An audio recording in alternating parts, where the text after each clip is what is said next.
মিষ্টি টুনির পরিবার খুব কষ্টেই দিন কাটাচ্ছিল। বাবা, তুমি চিন্তা করো না, তুমি ঠিক হয়ে যাবে। আমি যখন বড় হব তখন অনেক খাবার আনবো আর তোমাকেও সুস্থ করে দেব। মা, আমি এখন বন্ধুদের সঙ্গে একটু খেলা করতে যাচ্ছি। এই কথা বলে মিষ্টি টুনি আর তার দুই বন্ধু মিলে নদীর ধারের দিকে খেলতে যায়। তারা তিনজন মিলে যখন নদীর ধারে খেলছিল তখন নদীর ভিতর থেকে জলপরি উঠে এসে তাদেরকে বলে, বাচ্চারা, তোমাদের আমার খুব ভালো লাগে, এই জন্য আমি তোমাদের উপহার দিতে চাই।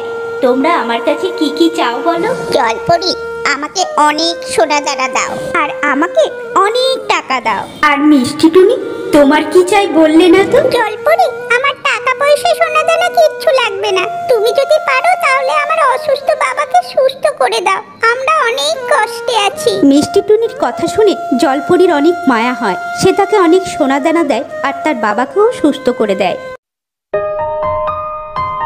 একদিন টুনি ওর বাবার কাছে খুব বায়না করে, বাবা, আমার সব বন্ধুরা স্কুলে যায় সাইকেলে করে, আমাকেও একটা সাইকেল কিনে দিতে হবে। আরে মা, আমি দিন মজুরি করে যে কটা টাকা পাই তাতে সংসারেই লেগে যায়, তোকে সাইকেল কিনে দেব কি করে?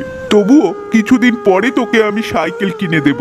না, হবে না, আমার আজই সাইকেল চাই, নইলে আমি ঘর ছেড়ে চলে যাব। আরে মা, এমন পাগলামি করে না।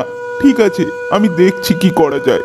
টুনির বাবা রাস্তায় হাঁটতে হাঁটতে টুনির কথাই ভাবছিল। এমন সময় পিছন থেকে একটা গাড়ি এসে টুনির বাবাকে ধাক্কা মেরে চলে যায়। আর ওখানে দাঁড়িয়ে থাকা পাখিরা তাকে হাসপাতালে ভর্তি করে।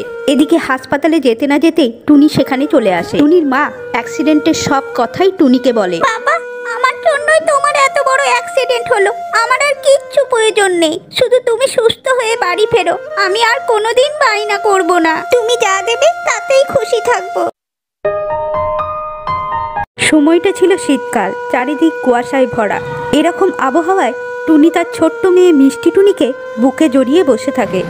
মা গো, আমার যে ঠান্ডায় খুব কষ্ট হচ্ছে, তুমি একটা কিছু করো মা। ঠিক আছে মা, তুমি এই বাসায় একটু বসো, দেখি আমি কি করতে পারি। এই বলে টুনি জঙ্গলের দিকে উড়ে যায়। আর তাদের বাসার পাশেই বাস করত কালু কাক আর তার ছোট্ট ছেলে। কিছুক্ষণের মধ্যেই টুনি বাসায় ফিরে আসে আর আগুনের ব্যবস্থা করে। টুনি, তোমার বাসাটা তো বেশ গরম, আমি আর আমার ছেলে এখানে কিছুক্ষণ থাকবো। কালুদা, আমাদের বাসাটা খুব ছোট, তোমরা যদি থাকো তাহলে বাসাটা ভেঙে যাবে।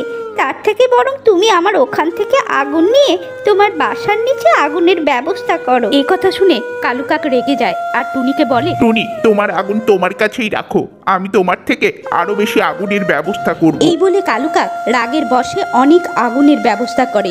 শেষে তার বাসা আর তার ছেলে দুই আগুনে পুড়ে মারা যায়। এক জঙ্গলে এক নাগিন বাস করত, আর তার কাছে ছিল মহামূল্যবান ও শক্তিশালী একটা নাগমণি। এদিকে ডাকু রাক্ষস ওত পেতে ছিল কখন সেই মূল্যবান মণি চুরি করে সে সর্বশক্তিমান হবে। কিন্তু নাগিন তার গুহার বাইরে সবসময় তার মণি পাহারা দিত। একদিন নাগিন যখন খাবারের সন্ধানে জঙ্গলের ভিতর যায়, সেই সুযোগে ডাকু রাক্ষস গুহার ভিতরে ঢুকে তার মণি চুরি করে পালিয়ে যায়। আর গুহার পাশে গাছে বসে থাকা কাক এই সমস্ত ঘটনা দেখছিল। নাগিন যখন গুহায় ফিরে এসে দেখে যে তার মণি নেই, তখন নাগিন এদিক ওদিক খুঁজতে লাগে। কাক তখন নাগিনকে সমস্ত ঘটনাটা বলে। এসব শুনে নাগিন ডাকু রাক্ষসের গুহায় গিয়ে তার মুখের বিষে ডাকু রাক্ষসকে মেরে ফেলে।